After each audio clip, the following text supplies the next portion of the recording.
Hidup TV mempersembahkan Oase Rohani Katolik yang dibawakan oleh para imam Keuskupan Agung Jakarta. Selamat menyaksikan. Para sahabat Oase Rohani Katolik yang terkasih, apa kabar Anda semua? Senang sekali saat ini saya Mia Shaneta dapat kembali menjumpai Anda semua dalam acara kita Oase Rohani Katolik edisi hari ini.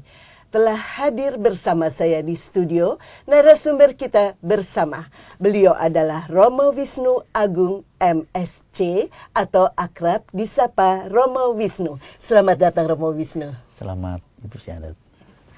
Para sahabat Oase Rohani Katolik yang terkasih, mari segera kita mulai acara ini dan kita buka dengan doa yang akan dipimpin oleh Romo Wisnu. Silakan Romo. Dalam nama Bapa dan Putra dan Roh Kudus. Amin. Tuhan Allah sumber kebijaksanaan, kami mengucap syukur karena Engkau senantiasa memberikan karunia kepada kami. Kasih-Mu selalu menyertai kami.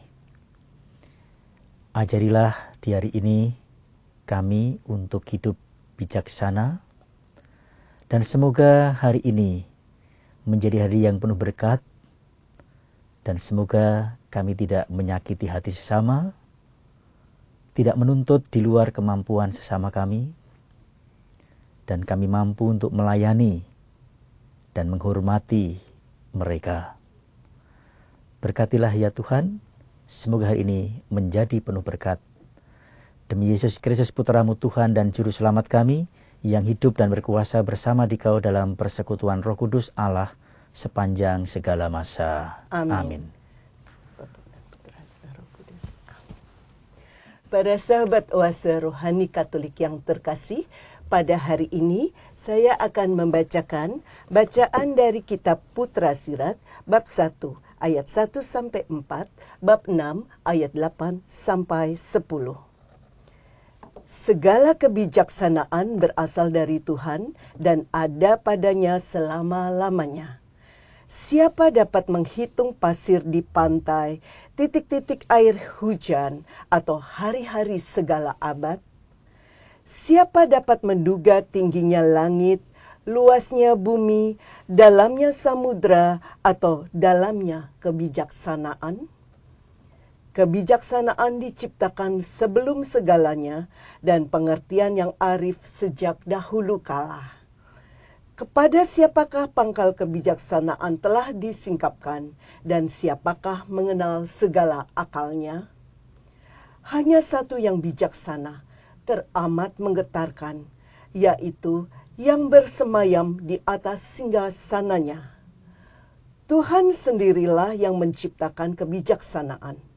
Ia melihatnya serta membilangnya segala ciptaannya, ia penuhi dengan kebijaksanaannya. Setiap makhluk menerimanya sekedar pemberian Tuhan.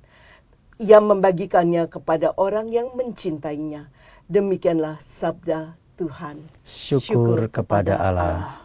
Mazmur tanggapan. Tuhan adalah Raja, ia berpakaian kemegahan. Tuhan adalah Raja, ia berpakaian kemegahan. Tuhan adalah Raja, ia berpakaian kemegahan, dan kekuatanlah ikat pinggangnya. Tuhan adalah Raja, ia berpakaian kemegahan.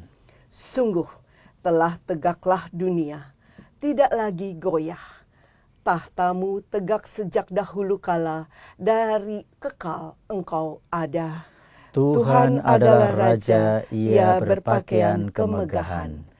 Peraturanmu sangat teguh, bait-Mu berhiaskan kekudusan ya Tuhan sepanjang masa. Tuhan adalah Raja, ia berpakaian kemegahan. Para sahabat Oase Rohani Katolik yang terkasih, maka mari kita sekarang dengarkan bersama bacaan Injil. Haleluya, haleluya, Haleluya, haleluya, haleluya, haleluya. Yesus Kristus penebus kita telah membinasakan maut dan menerangi hidup dengan Injil. Haleluya, haleluya, haleluya. Tuhan bersamamu dan bersama rohmu. Inilah Injil suci Yesus Kristus menurut Markus. Dimuliakanlah Tuhan. Pada suatu hari, Yesus bersama Petrus, Yakobus, dan Yohanes turun dari gunung, lalu kembali pada murid-murid lain. Mereka melihat orang banyak mengerumuni para murid itu, dan beberapa ahli Taurat sedang mempersoalkan sesuatu dengan mereka. Ketika melihat Yesus, orang banyak itu tercengang-cengang semua dan bergegas menyambut Dia. Yesus lalu bertanya kepada mereka, "Apa yang kamu persoalkan dengan mereka?" Kata seorang dari orang banyak itu, "Guru, anakku ini kubawa kepadamu, karena ia kerasukan roh yang membisukkan dia. Setiap kali roh itu menyerang, anakku dibantingnya ke tanah. Lalu mulutnya berbusa, giginya berkertakan, dan tubuhnya menjadi kejang.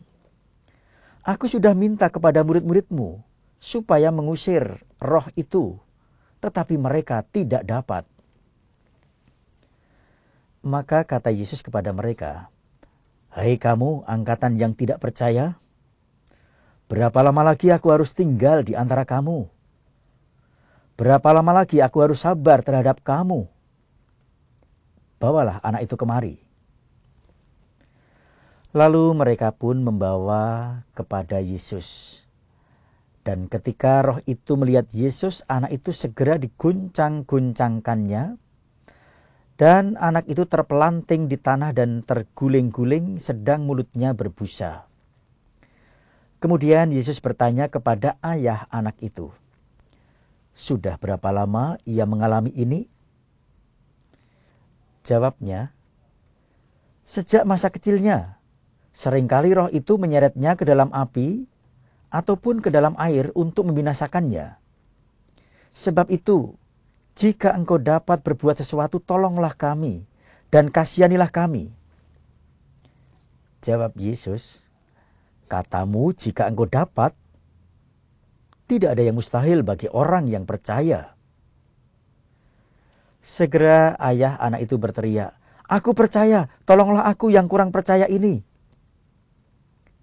Ketika melihat makin banyak orang yang datang berkerumun, Yesus menegur roh jahat itu dengan keras, katanya, "Hai kau roh yang menyebabkan orang menjadi bisu dan tuli, aku memerintahkan engkau, keluarlah dari anak ini dan jangan memasukinya lagi."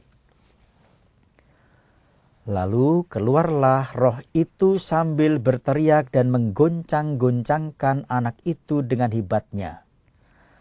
Anak itu kelihatannya seperti orang mati, sehingga banyak orang mengatakan, "Ia sudah mati." Tetapi Yesus memegang tangannya dan membangunkannya, lalu ia bangkit berdiri.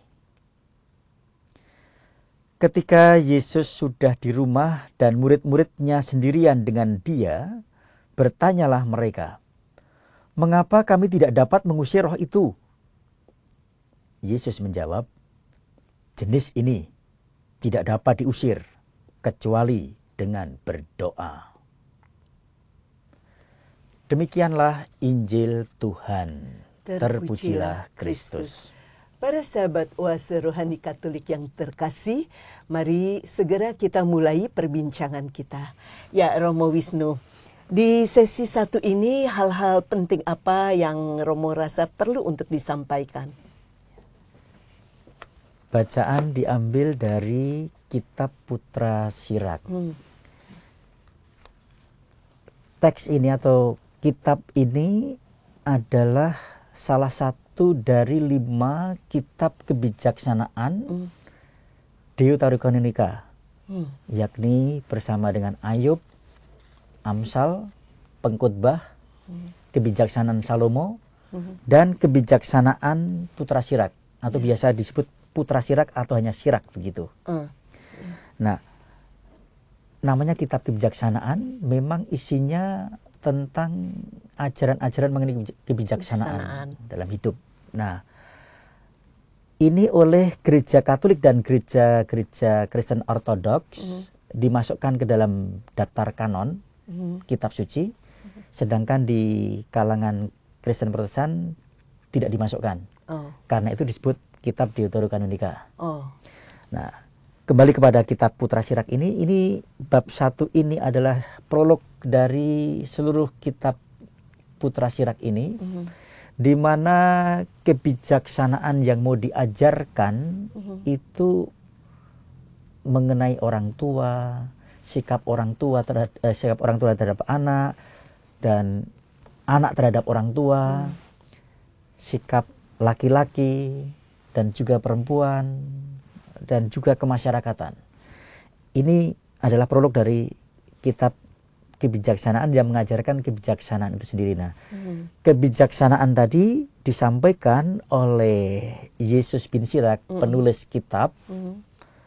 Itu Allah sendiri yang menciptakan, dan dia bersama dengan Allah. Diciptakan sejak sebelum dia menciptakan manusia itu sendiri. Oh ya? Ya. Di dalam tadi dikatakan, hanya satu yang bijaksana teramat menggetarkan, yaitu yang bersemayam di atas singgasana. Tuhan sendirilah yang menciptakan kebijaksanaan. Kebijaksanaan diciptakan sebelum segalanya, dan pengertian yang arif sejak dahulu kala. Jadi kebijaksanaan diciptakan sebelum atau mendahului segala sesuatu. Saya kira yang mau disampaikan adalah bahwa manusia itu makhluk yang termulia di antara segala makhluk yang lain, maka baik kalau dia menggunakan ini, kebijaksanaan yang diciptakan sebelum segala sesuatu diciptakan itu. Supaya manusia sungguh berlaku bijak. Bijak dalam arti tahu mana yang baik, tahu mana yang tidak baik. Bisa membedakan mana yang benar, mana yang tidak benar. Mana yang pantas, mana yang tidak pantas untuk dibuat dan untuk dikatakan. Nah, karena itu hendaknya dia kembali kepada dia yang menciptakan itu. Senantiasa ingat akan Tuhan itu, supaya dia bersikap bijak terhadap sesama, terhadap lingkungan, terhadap siapapun yang dijumpai. Apakah bisa dikatakan bahwa kebijaksanaan ini adalah anugerah yang lebih besar dibandingkan yang diberikan kepada makhluk lainnya? Ya, pasti. Karena kita ingat waktu di kitab Kejadian, waktu Tuhan menciptakan segala sesuatu, dia mengakhirinya dengan sungguh baik. Sungguh baik. Tetapi ketika menciptakan manusia, ditambah dengan sungguh amat baik. Bahkan makhluk yang termulia, yang paling luhur dari semua ciptaan. Karena itu kebijaksanaan ya dianugerahkan kepada manusia itu sendiri. Makhluk yang termulia, ciptaan yang paling luhur dari semua ciptaan. Karena itu memang sudah sebaiknya lah manusia berpegang pada bagaimana menjadi bijaksana. Iya. Nah, bijaksana biasa disingkat menjadi orang yang bijak, para bijak, orang-orang bijak. Saya kira itu memang harus ada pada diri manusia yang diciptakan sebagai makhluk yang termulia, yang terluhur itu. Nah, dalam permenungan, orang bijak itu mengikuti 5 ciri dari dari huruf yang ada di bijak itu sendiri. Nah, apa itu Romo? Yang pertama B. B. B itu baik budi pekertinya. Baik budi pekerti berarti orang yang selalu berpikir baik. Berpikir positif. Positive thinking terhadap sesama. Itu. Orang yang bijak adalah orang yang memandang positif sesamanya. Iya, iya. Tidak berpikir negatif. Tidak berprasangka, tidak bercuriga. Selalu pikirannya positif. Seperti Yesus itu budi pekertinya sangat baik karena memang sejak kecil dipersembahkan di Bait Allah. Maka tubuhnya ya selalu positif. Di saat orang berpikir negatif, dia memandangnya baik adanya. Sesuatu yang baik pasti ada di dalam diri orang itu. Iya. Kita melihat ketika orang menghujat, mengapa guru makan bersama dengan orang berdosa? Nah, dia mulai bukan orang sehat yang memerlukan tabib misalnya, tapi orang sakit. Selalu ada kebaikan di dalam diri orang yang dipandangnya itu. Ya, dan itu ada kebijaksanaan juga dalam perkataan Yesus ya. Nah, karena pikirannya positif, maka beralih ke bagian kedua. I. Itu indah tutur katanya.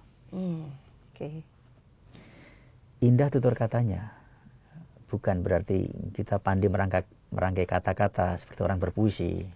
Bukan, tetapi indah tutur katanya itu berarti kata-kata yang keluar dari pikiran yang baik akan selalu baik juga kata-katanya. Tidak mencaci, tidak merendahkan, tidak menghina, ya, tidak meremehkan orang lain. Tetapi kata-katanya penuh hormat, mengapresiasi, ya, memuji, sehingga orang yang dipuji itu merasa diangkat, dihargai, dihormati.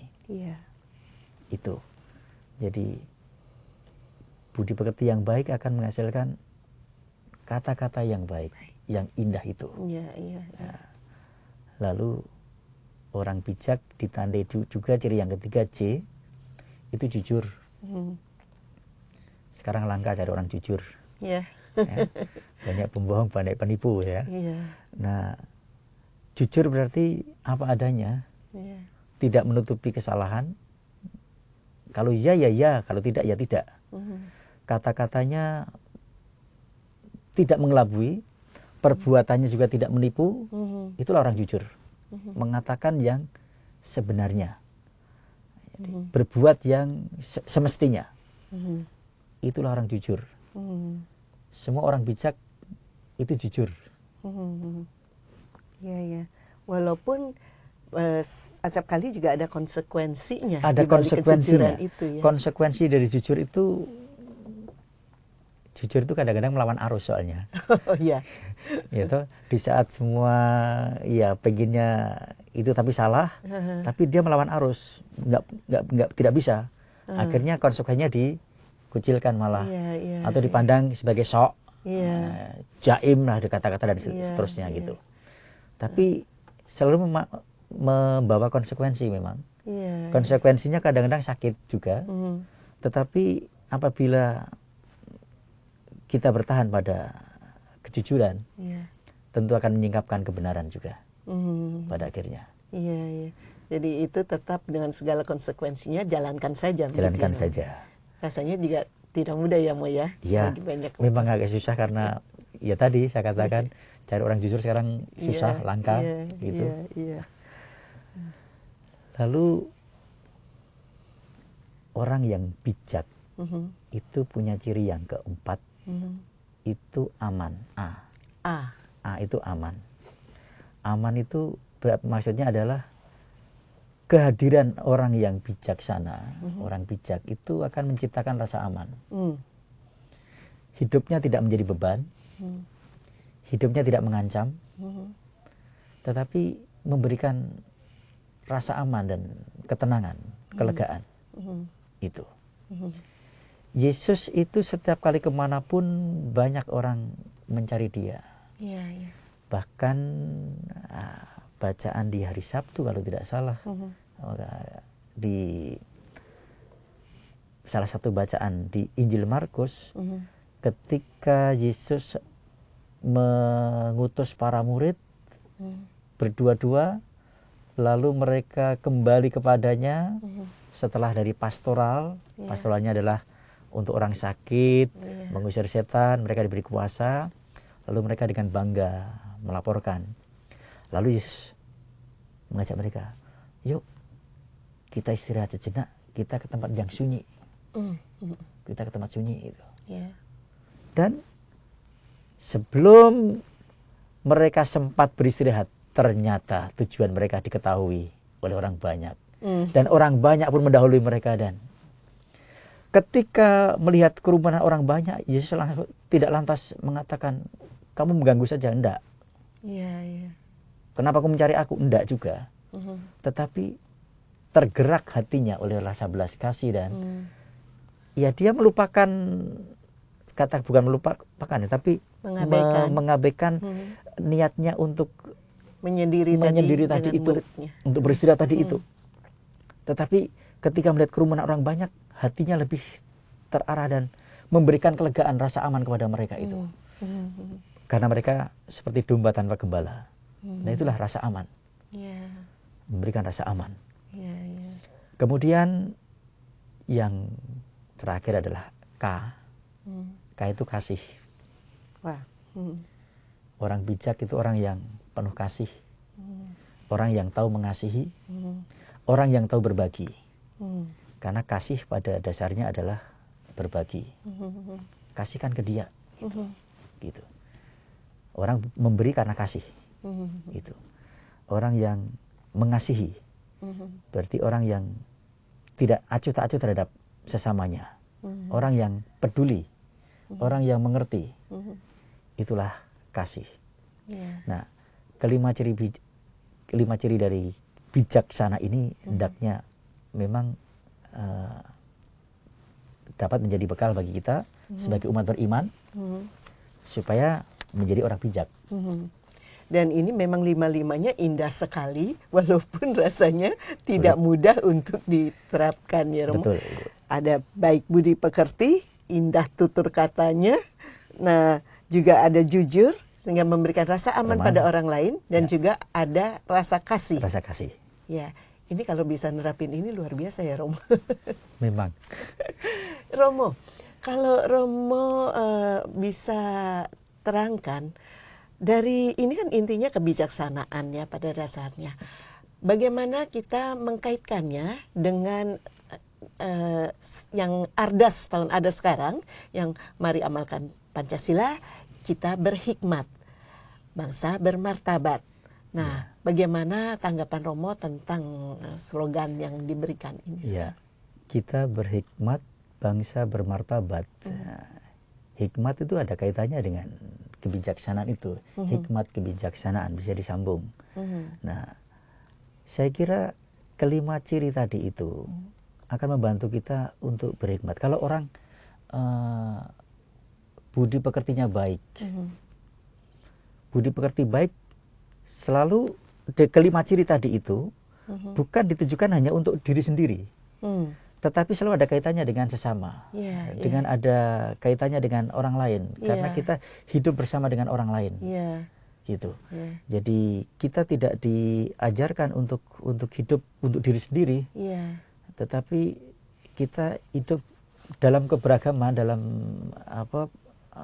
bersama dengan orang lain yang tentu berbeda dengan kita. Maka baik kalau tidak mudah curiga terhadap orang lain, tetapi mencoba untuk berpikir positif tentang sesama, tentang orang yang kepada siapapun saya itu hidup bersama. Gitu. Kalau orang mudah curiga, kalau orang sudah berpikiran negatif, itu sudah awal dari sebenarnya permusuhan dan kekacauan, saya kira. Lalu di situ hilang kebijaksanaan. Karena ketika kita sudah berpikir negatif tentang sesamanya, kita sudah merendahkan sebenarnya, sudah memandang rendah, Lalu tanpa sadar kita sudah menyombongkan diri seakan kita yang paling benar. Lalu tidak jarang juga ketika pikiran kita sudah negatif, maka keluarlah kata-kata yang semakin merendahkan. Dan bagaimana kalau kita sudah memandang rendah, kita bisa menciptakan rasa aman untuk mereka. Pikirannya adalah lenyapkan saja. Tidak mau untuk berjabat tangan, tidak mau untuk bergandeng tangan, untuk berangkulan, untuk bekerja sama, untuk membantu, untuk menolong, dan seterusnya. Romo, sangat disayangkan bahwa kondisi negara kita sekarang ini itu masih banyak terjadi pertikaian karena tadi tidak adanya positive thinking itu ya Romo. Nah, yang ingin saya tanyakan, apa yang bisa Romo sarankan khususnya bagi umat Katolik agar tetap bisa menjaga walaupun mungkin dihujani oleh hal-hal yang negatif ya kan kita tidak berarti harus berubah menjadi ikut negatif, bukan Romo? Apa yang bisa Romo sarankan bagi umat Katolik khususnya? Ciri yang ketiga sampai yang kelima tadi, saya kira pantas direnungkan, yakni tetap jujur. Jujur itu adalah sesuatu yang bukan hanya mengatakan kebenaran, bukan hanya tidak palsu, tetapi jujur itu sebenarnya mengakui bahwa di dalam diri orang lain yang bukan saya, itu ada kebenaran juga, ada kebaikan, ada kekudusan yang terus diperjuangkan sebenarnya. Karena itu jujur bukan hanya mengarah kepada diri sendiri, ya memang dasarnya di situ, tetapi harus berani mengakui bahwa sana pun ada yang diperjuangkan secara benar dan baik. Kembali ke berpikir positif. Kembali ke berpikir positif, tapi ini jujur berarti mengakui kelebihannya, mengakui kelebihannya itu, sehingga kemudian kita tetap mau menciptakan rasa aman itu. Bukan aman saya tidak diserang, tetapi aman untuk kebersamaan itu. Kata yang menarik, kalimat yang menarik, aman untuk kebersamaan itu. Kebersamaan. Kalau itu bisa terwujud, luar biasa ya Romo. Karena itu kemudian digawangi dengan kasih. Ada enggak kasih terhadap kelompok, di luar kelompokku, atau kasih di luar diriku terhadap sesama? Itu. Nah, kasih yang benar adalah ketika saya berani terbuka mengeluarkan tangan kepada orang yang berbeda dengan saya. Baik itu berbeda pendapat, berbeda keyakinan, berbeda suku, berbeda ras, berbeda strata sosial. Berarti tidak kita mengeluarkan terbuka tangan, memberikan itu. Baik, Romo Wisnu, sayang kita harus jeda sejenak, nanti kita lanjutkan obrolan kita. Para sahabat Oase Rohani Katolik yang terkasih, kami masih akan segera kembali setelah jeda berikut. Jangan kemana-mana, tetaplah di tempat Anda. Hidup TV mempersembahkan Oase Rohani Katolik yang dibawakan oleh para imam Keuskupan Agung Jakarta. Selamat menyaksikan.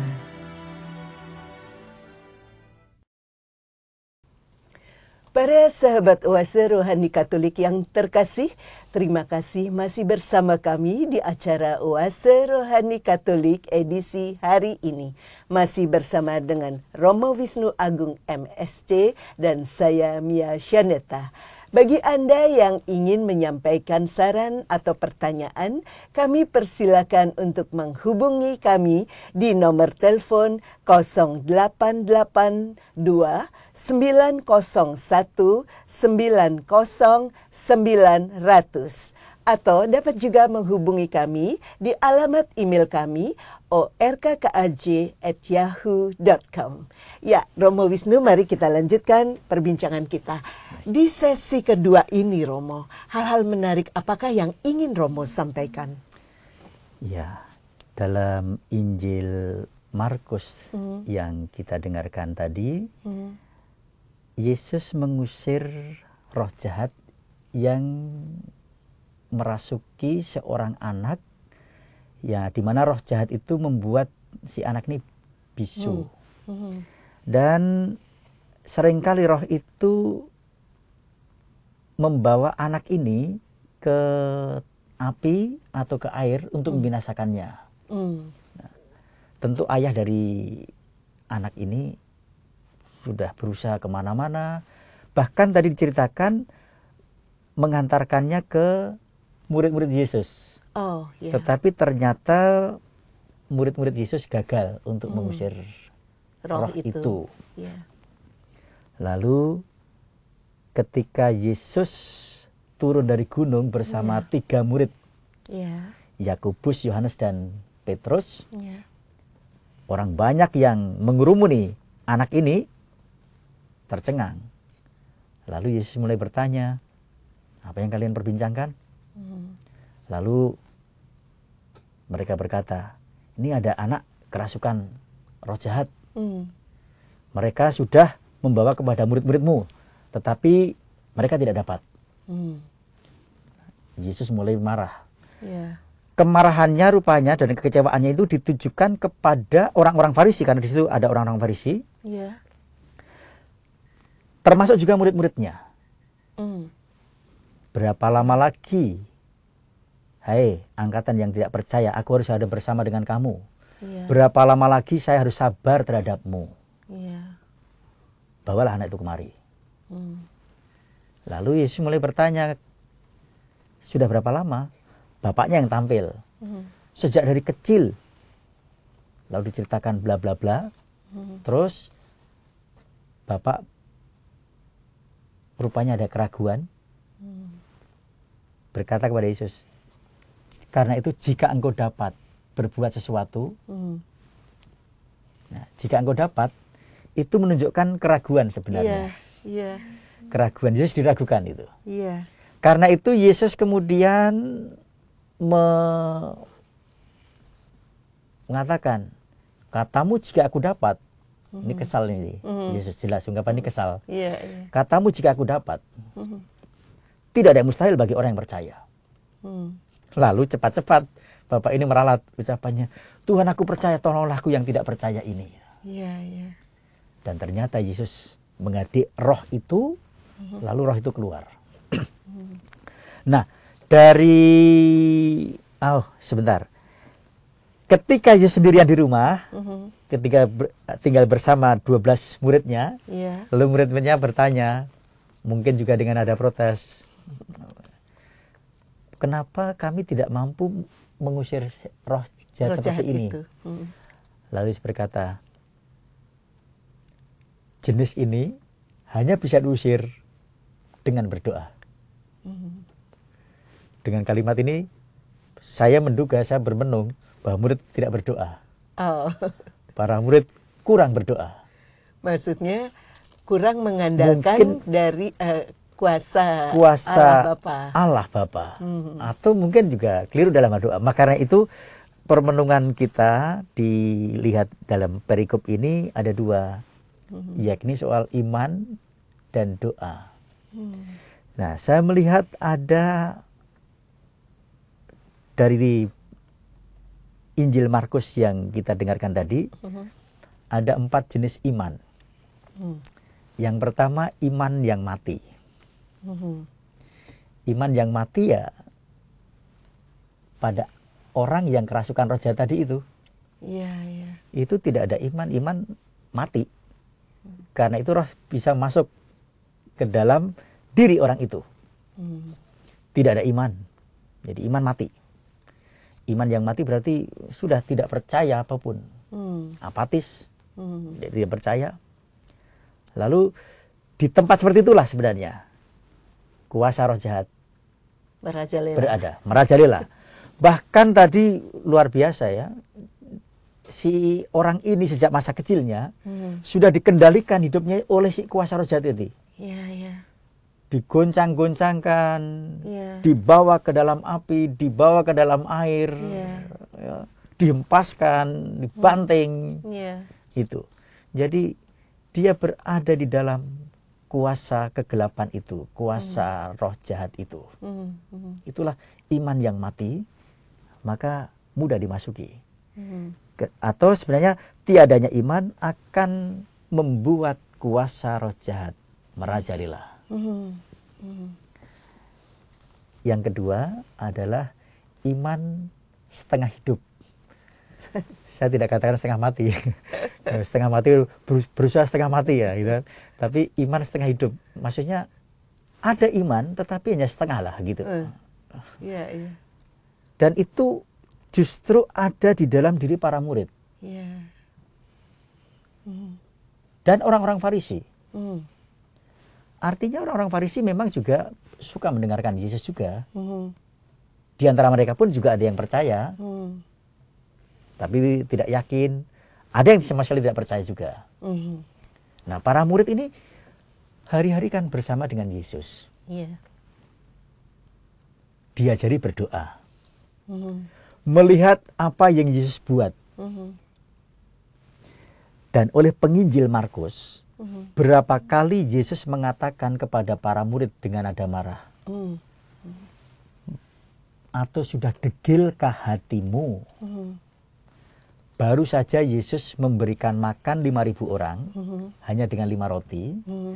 Tetapi ketika Yesus berbicara dengan kiasan, waspadalah terhadap ragi orang Farisi dan ragi Herodes. Mereka malah mempersoalkan soal tidak ada makanan. Itu dia katakan begitu karena kita tidak bawa makanan gitu. Padahal baru saja mereka menyaksikan Yesus Merubah. memberi makan. Memberi makan. Ya. 5.000 orang dengan 5 roti. Nah, itu kan menunjukkan kedegilan hati. Seperti yang dikatakan Yesus. Mengapa kamu bimbang? Mengapa kamu tidak percaya ketika mereka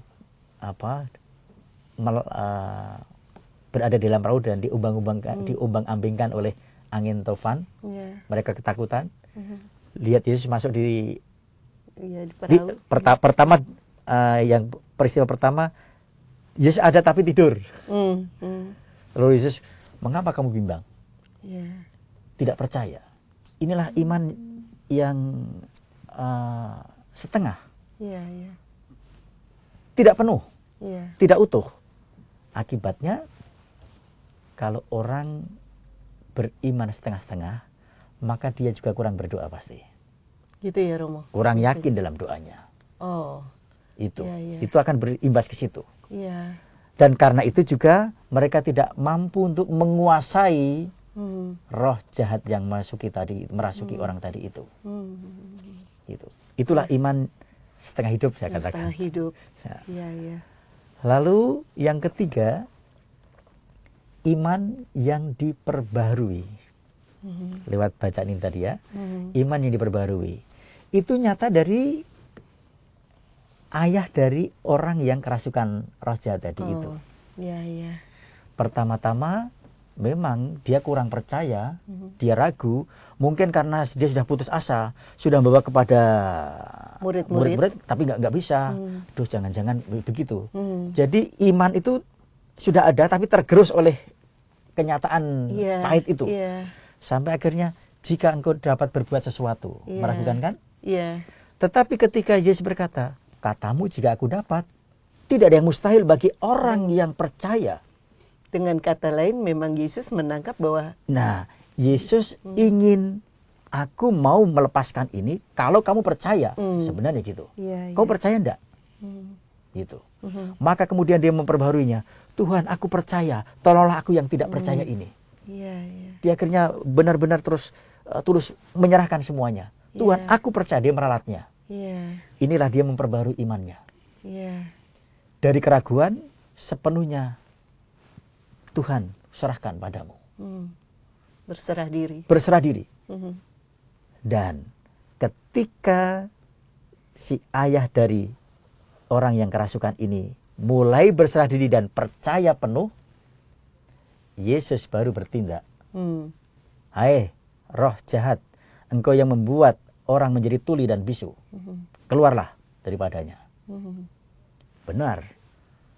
Roh itu mengguncang-guncangkan anak itu, mengempaskannya, dan keluar dari anak itu.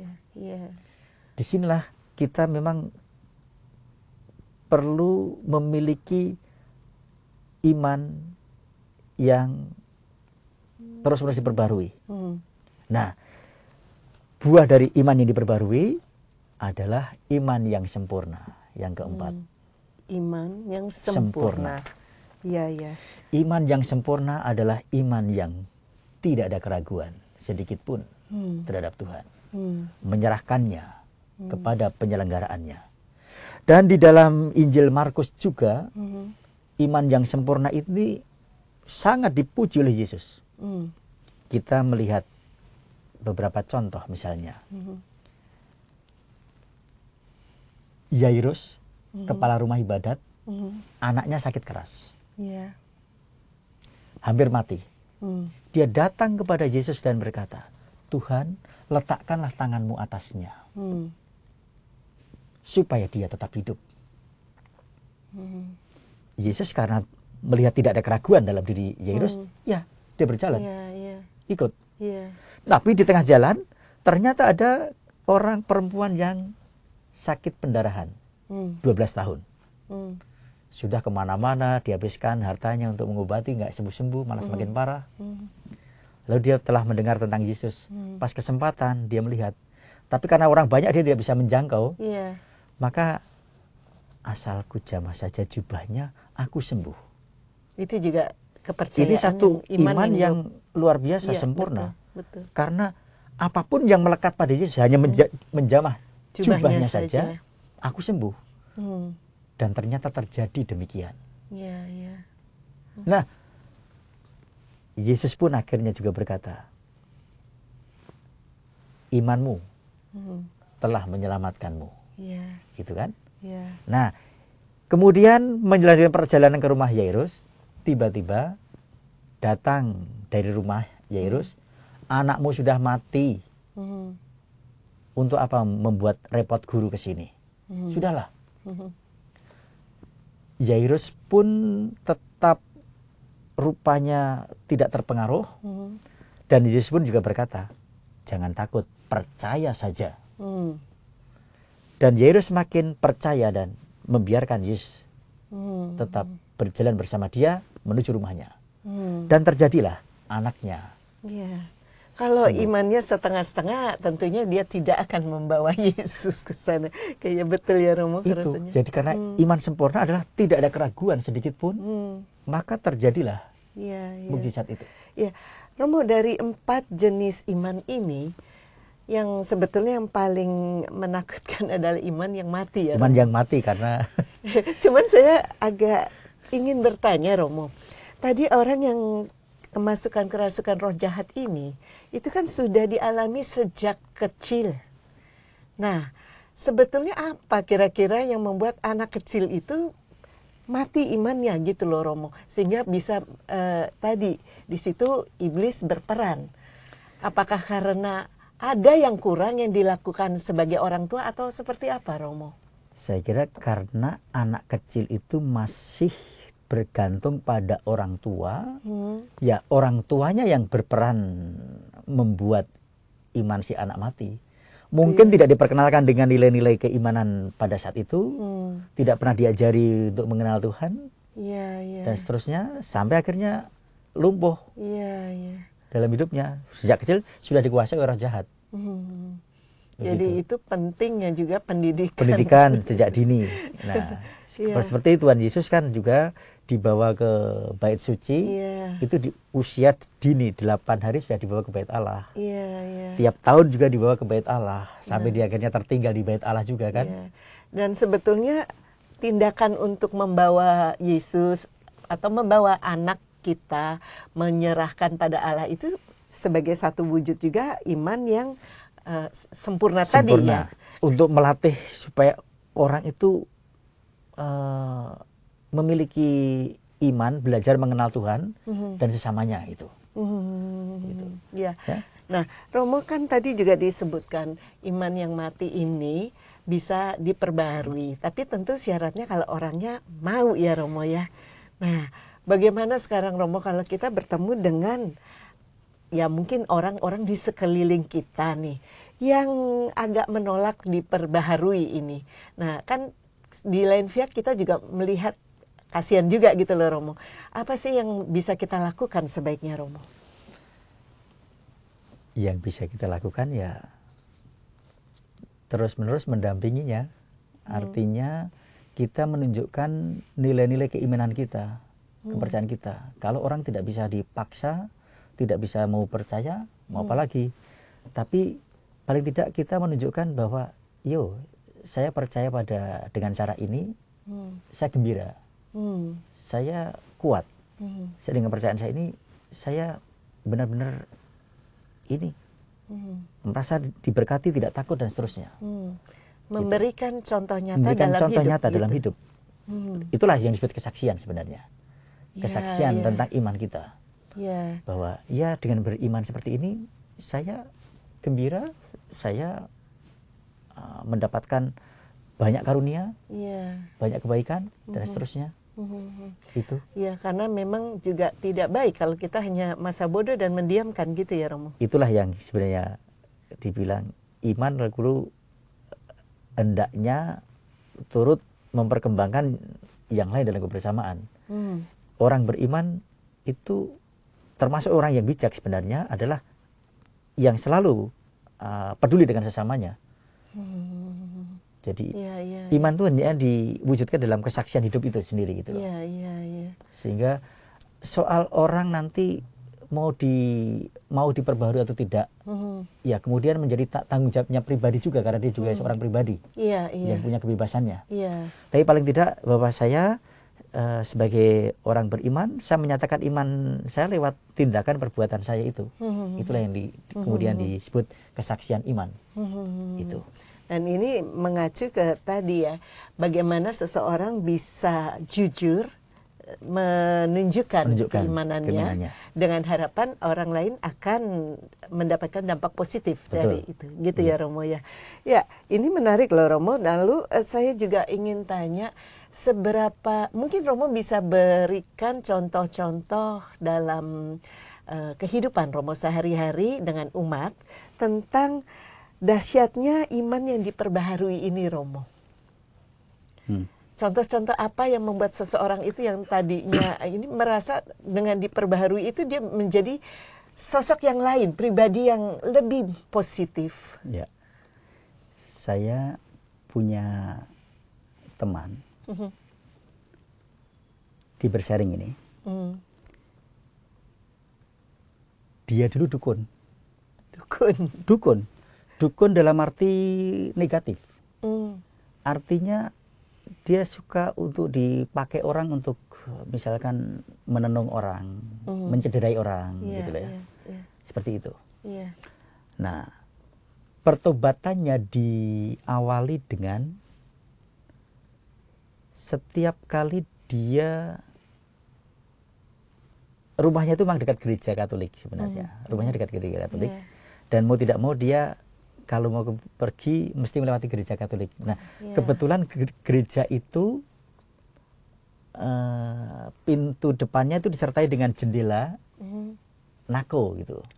Sehingga tabernakel panti imam, tabernakel dan lampu tabernakel tampak dari luar.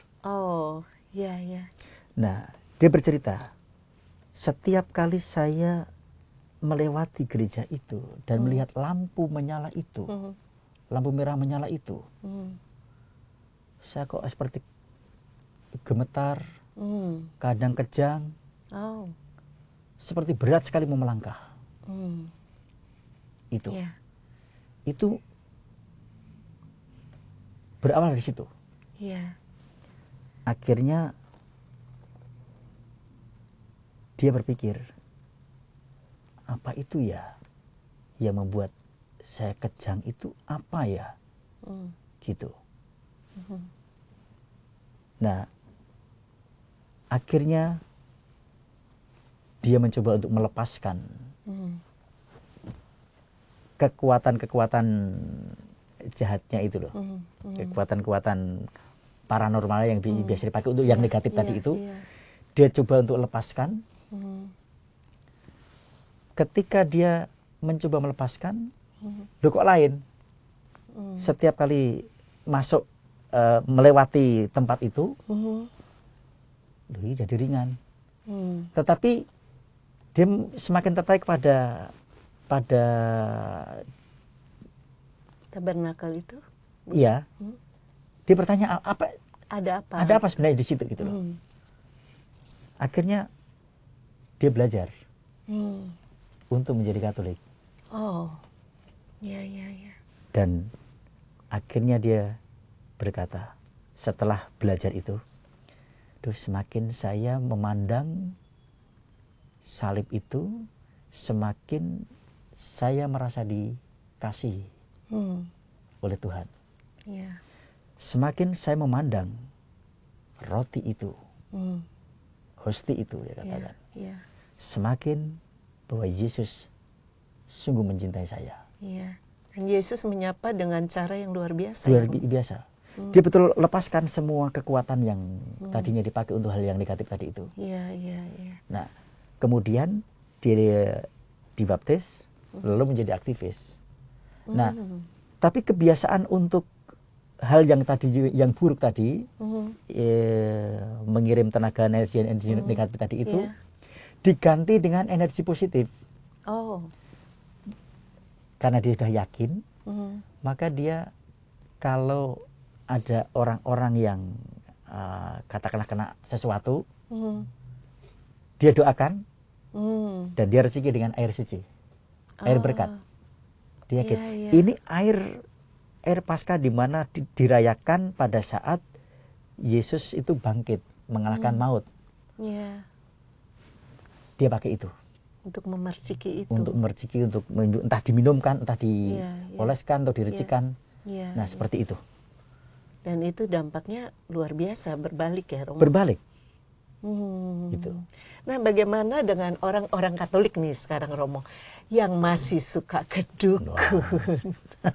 Kan kebalikannya ada terjadi ya, Romo ya, yang masih percaya, berdoa sih berdoa ke gereja, tapi masih percaya pada ramalan-ramalan dari seorang dukun. Nah, apa pendapat Romo? Sangat disayangkan. Kita memiliki Tuhan yang maha dahsyat, kita memiliki Tuhan yang maha kuat, kita memiliki Tuhan yang mampu mengubah segala-galanya, yang mengalahkan kuasa roh jahat. Kenapa kita masih percaya? Nah itu ya Romo ya, justru kita percaya bahwa ada orang yang dikaruniai untuk melihat sesuatu yang tidak kelihatan. Ciri khasnya sebenarnya bisa dilihat kok.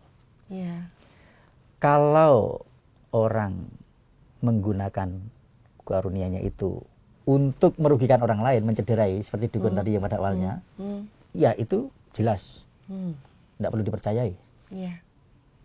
Tetapi kalau itu dipakai untuk justru menyembuhkan orang, seperti sarananya menjadi air suci dan seterusnya, itu. Nah, bagaimana dengan orang Katolik? Tentunya tidak ini ya, ada sebagian kecil lah ya Romo, yang meminta seolah-olah untuk kebaikan, misalkan untuk pekerjaannya supaya tetap mapan, seolah-olah begitu, bukan untuk menyakiti orang lain. Nah, apa pendapat Romo? Meminta pekerjaan agar lancar, agar baik, adalah sesuatu yang baik juga dalam hidup. Tapi sekali lagi, sertakanlah doa kepada Tuhan dengan kesungguhan dan ketulusan. Karena sebetulnya yang maha pemberi adalah langsung Tuhan itu ya, Romo. Seperti ini contoh ini ya. Ini bukan soal itu. Kita masuk ke dalam kaitannya dengan doa. Nah, ada seorang ibu yang hari-hari pekerjaannya hanya berjualan gado-gado. Dia janda. Anaknya satu, putri. Pinter. Wah, dia senang sekali ketika putrinya lulus SMA. Ranking 1 lagi. Putrinya pengen kuliah. Tapi dia bilang, Dok, ibumu ini cuma begini, tidak punya duit, bagaimana? Apakah kamu bisa kuliah? Saya juga senang kalau kamu jadi itu gitu loh. Tapi bagaimana? Lalu ada tetangganya yang datang. Gimana? Selamat ya, putrinya lulus. Katanya ranking 1 lagi gitu. Iya, saya juga senang, cuman dia pengennya kuliah, melanjutkan sekolah, tapi apa yang bisa biaya itu? Nah, terus dia bilang, sudah, kita serahkan pada Tuhan, yuk kita berdoa. Banyak doa supaya percaya saja dengan usahamu, dengan niatmu, dengan doamu, barangkali Tuhan akan memberikan sesuatu gitu. Dan dia percaya, amin, dia bilang. Lalu dia mencoba untuk berdoa, Tuhan, kami serahkan masa depan kami ke dalam tangan-Mu. Hanya itu. Tak tahunya seminggu kemudian dia dengan anaknya dipanggil ke sekolah, dapat beasiswa untuk melanjutkan ke perguruan tinggi yang didambakan. Puji Tuhan kan? Ini satu kekuatan doa, kepasrahan, kepercayaan, ditambah iman, ya, tidak menuntut Tuhan sebenarnya, dia hanya menyerahkannya. Masa depan kami serahkan ke dalam tangan Tuhan. Iya, luar biasa pengalamannya. Ternyata, ya, sayang Romo Wisnu, waktu kita sudah habis, kita harus akhiri acara kita di sini. Para sahabat Oase Rohani Katolik yang terkasih, mari sebelum kita tutup acara ini, kita minta pada Romo Wisnu untuk menutupnya dengan doa dan berkat melalui Romo Wisnu. Marilah berdoa. Tuhan, kami bersyukur atas sabda-Mu yang mengajak kami untuk berserah kepadamu, untuk beriman kepadamu, untuk tidak ragu-ragu akan Dikau, akan kehadiran-Mu. Kehadiran-Mu, sabda-Mu senantiasa penuh daya, menyembuhkan, memulihkan, dan menyelamatkan. Semoga kami mampu mempertahankan iman kami kepadamu, dan selalu percaya bahwa Engkau dekat dengan kami, supaya kami tidak dirasuki oleh yang jahat. Tapi biarlah kuasa-Mu sendirilah yang menyertai kami. Engkau yang hidup dan berkuasa sepanjang segala masa. Amin. Tuhan sertamu. Dan sertamu juga. Kita sekalian dilindungi, dibimbing, dan diberkati oleh Allah yang Maha Kuasa, Bapa dan Putra dan Roh Kudus. Amin. Ya. Terima kasih Romo Wisnu atas kehadirannya di studio. Para sahabat Oase Rohani Katolik yang terkasih, demikian perbincangan kita hari ini. Semoga banyak manfaatnya bagi Anda semua. Romo Wisnu Agung MSC dan saya Mia Shaneta pamit undur diri dari ruang Anda. Kita akan berjumpa kembali pada kesempatan berikutnya. Selamat melanjutkan aktivitas Anda dan jangan lupa mari amalkan Pancasila. Kita berhikmat, bangsa bermartabat. Salam damai. Demikianlah Oase Rohani Katolik yang dibawakan oleh para imam Keuskupan Agung Jakarta.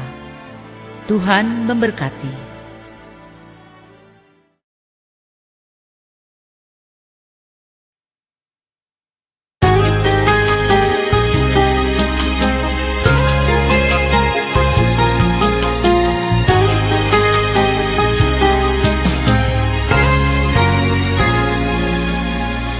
Siapa yang menganggap hidupmu tak berarti, dia pasti tak kenal Tuhan. Sebab Tuhan yang membuat manusia berharga, biar tak punya apa-apa. Lihatlah bunga bakung pun dihiasinya, burung pipit dipeliharanya. Terlebih engkau manusia dikasihinya, walau bersyukur pun tak bisa.